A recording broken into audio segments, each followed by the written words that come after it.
Here in Nottingham, Jackie Bartlam was brutally attacked and murdered by her own son, Daniel, in their family home. He was just 14 years old. For years, Jo Frost has transformed chaotic households, helping parents regain control and teach their children discipline and empathy. But even she has never faced a case like this, where the stakes weren't just about fixing behavior, but about understanding how a child could turn to violence. What motivates a young boy to murder his own mother? Daniel Bartlam was born in 1997 in Nottingham, England. He grew up in what appeared to be a stable, middle-class family. However, his parents' divorce had a significant impact on him. After the separation, he lived with his mother, Jacqueline Bartlam, and his younger brother. His mother, a former teacher, was described as loving and supportive, but she struggled to manage Daniel's growing behavioral issues. At school, teachers noticed he was a quiet but intelligent child. However, there were early indications of troubling behavior. For sure, Daniel was having to deal with a lot of external and emotional changes. He was no longer an only child. He now had to find his place in an unfamiliar family dynamic as an older sibling. Could a new younger brother and a new partner to compete with for his mother's attention have left him feeling unloved, pushed out even? Prior to the divorce, Daniel feels like he's got quite a lot of control over what's going on in his life. He knows where he is, he knows that this is where I go to school, this is where I live, everything is hunky-dory. And then afterwards, all of these changes are happening that are basically not brought about by him, but he feels they are happening to him. He is very egocentric. And I think it is that realisation that I don't have power, I don't have control over this family unit now. Things are happening to me. His relationship with his mother became increasingly strained as he grew more defiant. Jackie, concerned about his behavior, tried different methods to discipline and helped him, but Daniel resisted authority. He became obsessed with violent video games and would spend hours watching and reenacting brutal scenes from movies. Daniel became increasingly drawn to violent films, television shows, and stories.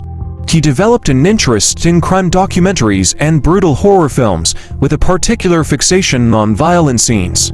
He idolized fictional killers, especially Coronation Street's character John Stape, who had murdered someone with a hammer and covered up the crime. Daniel wrote disturbing stories in which he described graphic murders. He created fictional scenarios where he killed his family members, often portraying himself as the hero in these dark narratives. His writings became progressively more violent, but at the time, they were dismissed as fiction or creative storytelling.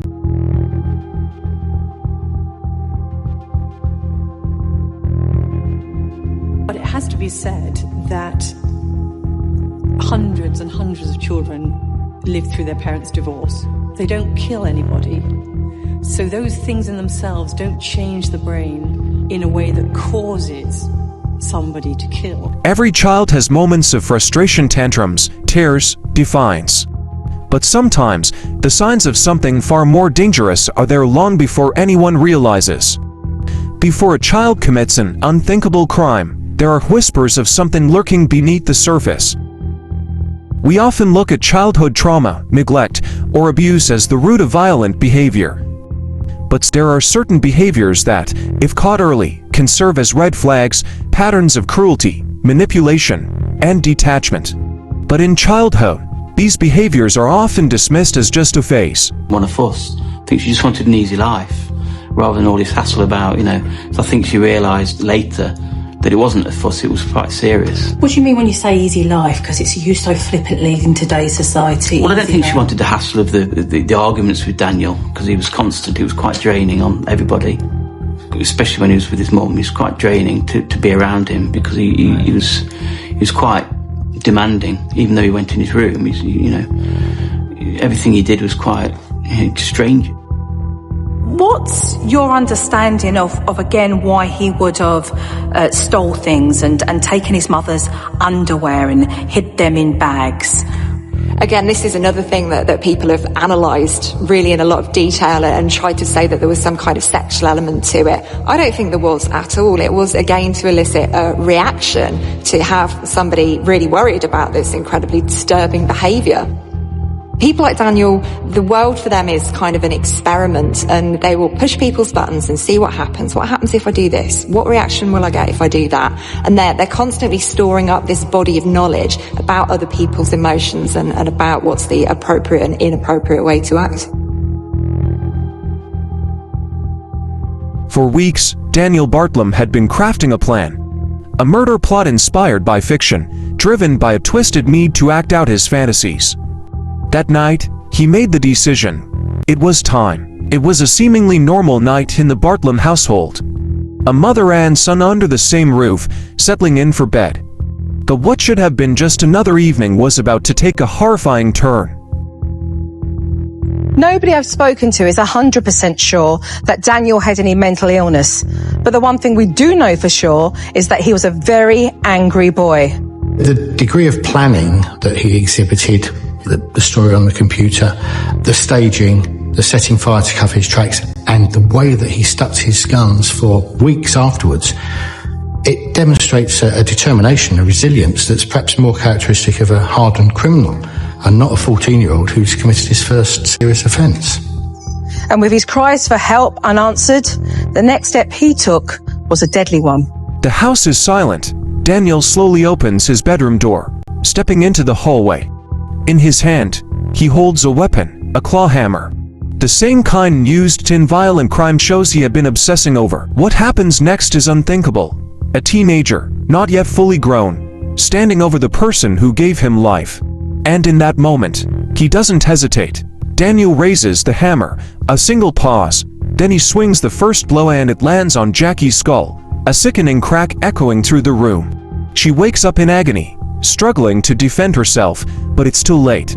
He keeps going, one blow after another, brutal, relentless, emotionless. The only sound is Daniel's heavy breathing. He steps back, staring down at what he has done. His mother was lifeless, her body mangled beyond recognition. It wasn't an accident, it wasn't a crime of passion. It was premeditated, calculated, and executed with chilling precision. But Daniel wasn't done yet. He changes into fresh clothes. He moves quickly, almost methodically. He retrieves a canister of gasoline, pouring it over his mother's body. A flick of a match and flames begin to spread, consuming the evidence.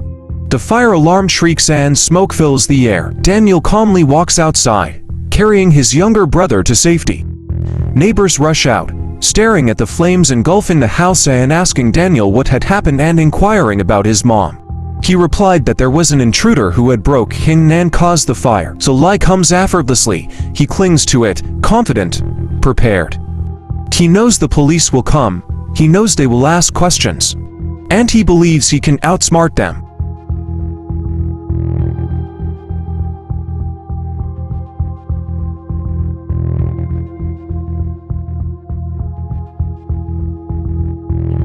I think that's a good question to raise, Katie, because the reality is, are you born evil? Yeah. You know, spiritually, for myself, I don't believe you come into this world evil. No. But we do have to take into consideration, and we learn from other professionals on this journey I go on, those that certainly had informative years that were affected by abuse, neglect, detachment, those that came from families that were predisposition of mental illness. So I think really it just really creates the questioning of nurture and nature and why this has happened. At first, his story seems plausible. A home invasion, a tragic fire. That as investigators dig deeper, inconsistencies begin to surface. This wasn't just a fire. The body shows there's evidence of blunt force trauma. Someone didn't just burn this house down, they killed her first. Forensic teams recover the hammer, partially melted but still recognizable. Blood spatter patterns suggest a vicious attack. And then there's Daniel's browsing history. His fascination with violent murders, his disturbing writings, his obsession with fictional killers. Just 2 days after the tragic house fire on Georgia Drive, the police arrested Daniel on suspicion of murdering Jackie, his own mother. Detectives bring Daniel in for questioning. He sits in the interrogation room, expression unreadable. Daniel maintains his story that an intruder and a burglary had gone wrong, but the officers keep pressing. They present the evidence of his online searches, his violent stories, the weapon. Slowly, the facade cracks and his hands fidget. His breathing changes, and then his story shifts. He then admitted that he hit her but he had lost control, but the evidence says otherwise. This wasn't a single moment of rage, it was a plan. A murder rehearsed in his mind until it became reality. Even when faced with the truth, Daniel Bartlam refused to fully confess, but the evidence was undeniable. He had murdered his own mother in cold blood, inspired by the violent stories he had admired for years. Did he ever feel anything for his mum? Yeah, I find it difficult to pinpoint a stage where he did feel that kind of closeness. It probably would have been in his very, very early years, but it's always been about him. For as long as he's been able to make decisions and to influence people, it's been about him. So why save the brother? Well, I think that the reason that he saved the brother was because he wanted to create that narrative of this person's come into the house and they've targeted my mother. And look, I'm the hero, because it paints him in a good light, doesn't it? If he rescues the brother, he rescues the dog. Daniel has saved the day. He's basically achieved two things. He's removed his mother from the equation, and at the same time, he's got everybody thinking how great he is because he's gone in there the hero. Daniel Bartlam was not an adult. He was not a career criminal. He was a 14-year-old boy who planned and executed a brutal killing. But does his age excuse the crime, or does it make it even more terrifying? Psychologists testify, warning that Daniel's lack of remorse suggests a deeply troubling mind. Daniel's trial revealed just how calculated his crime was. He had written scripts about murder. He had rehearsed different versions of events in his mind. He had even planned an excuse blaming a fictional burglar to cover his tracks.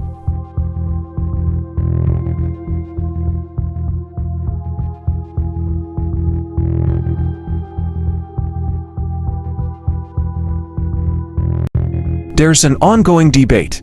Can a child truly be a psychopath? Daniel Bartlam exhibited many traits we associate with psychopathy: manipulation, lack of empathy, enjoyment of violence. But because the brain is still developing at his age, it's difficult to make a full diagnosis. Studies show that some individuals are born with reduced activity in the part of the brain responsible for empathy and impulse control. Could Daniel have been wired this way from birth? Or did his environment push him into darkness?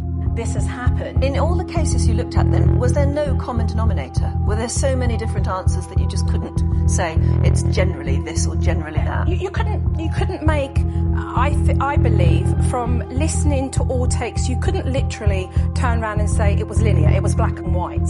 You know, it was important to be able to take on and listen to everybody's professional intake of why they believe this circumstance, this tragedy had happened. And like you mentioned, Katie, there are certainly common denominators with recognising why somebody is a serial killer. But do they have a common psychiatric condition? I mean, one thing I will say is if you've killed someone and you're a child, generally you're locked up.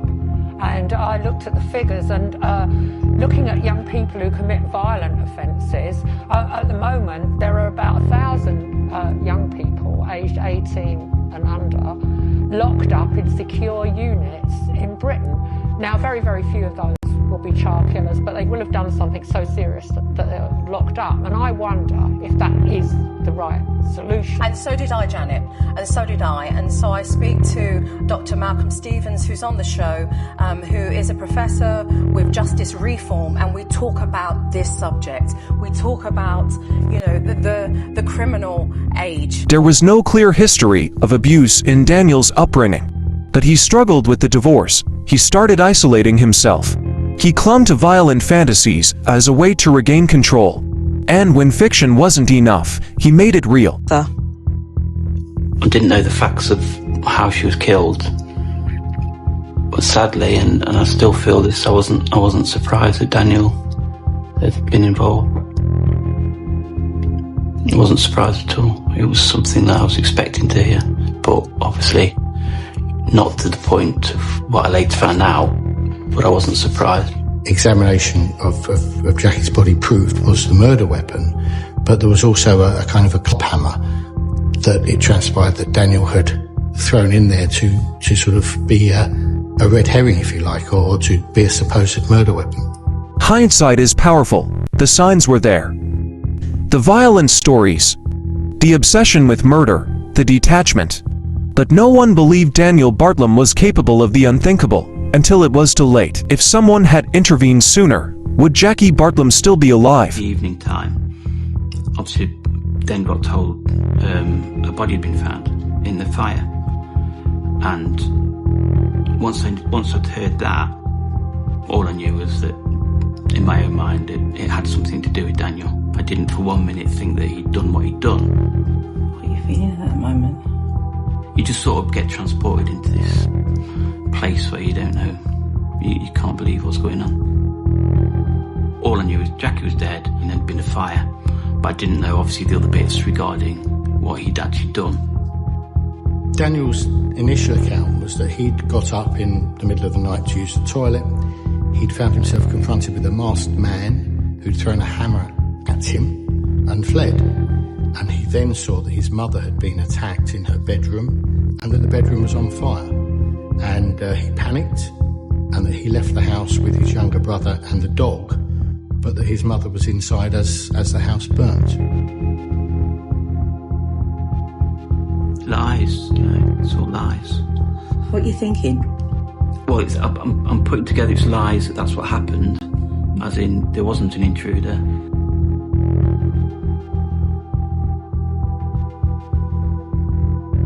All coming together now, it's all clicking into place. All his previous behaviours, everything's clicking into place. Experts say that most children who consume violent media do not act on it. But in rare cases, those with pre-existing psychological tendencies become dangerously influenced. Daniel was one of them. And it's finally happened. I now have an iMac. I can now make bigger and better. He's very typical of a lot of murderers that carry out a premeditated homicide like this, in that he hasn't thought about the clear up afterwards. He's given some consideration to it, but I think he's so arrogant and he's so sure of himself at this point in time that, the details towards the end of the story, well, they'll just work themselves out. I honestly think that's the way that he looked at it. He really just looked at himself as thinking that he was going to get away with this. Well, I think that he was under the impression nobody's ever going to imagine that I would kill my own mother. Daniel Bartlam wrote a script in which he was the central character, and he killed his mother, and he set fire to the body, and he made it look like an intruder had killed her. Police found that on his computer. He deleted it, so he thought that nobody would know that he'd actually thought about killing his own mother. Daniel Bartlam was sentenced to life imprisonment with a minimum term of 16 years before being eligible for parole. The judge described his crime as a brutal and callous attack and emphasized that Daniel had meticulously planned the murder, drawing inspiration from violent media. Despite his young age, the court determined that the level of premeditation and the nature of the crime warranted a life sentence. Daniel Bartlam is not the first child to commit murder, and he won't be the last. Around the world, cases of children turning to violence continue to shock and disturb society. But the question remains, how do we stop this from happening again? Malcolm, the question is, can someone like Daniel be rehabilitated? And if so, how? Well, I can answer the question confidently, yes, they can, because there are plenty of examples of children who have committed not necessarily matricide but high-profile cases like that. Are they dangerous? Yes. And have they been rehabilitated? Yes. And by that I mean, have they been released satisfactorily, got a job, had a family, and settled down, and no one's ever heard of them again? Yes, there have been plenty of examples of that. So in principle the answer is yes. In his case, because it's hypothetical. What you would have to do is to work with him and educate him and attend to whatever special needs there are and whatever factors there are which contributed to the commission of that offence. Not because I want to see him rot for the rest of his life. I just don't believe, personally, that anyone who's done that should be allowed to be rehabilitated.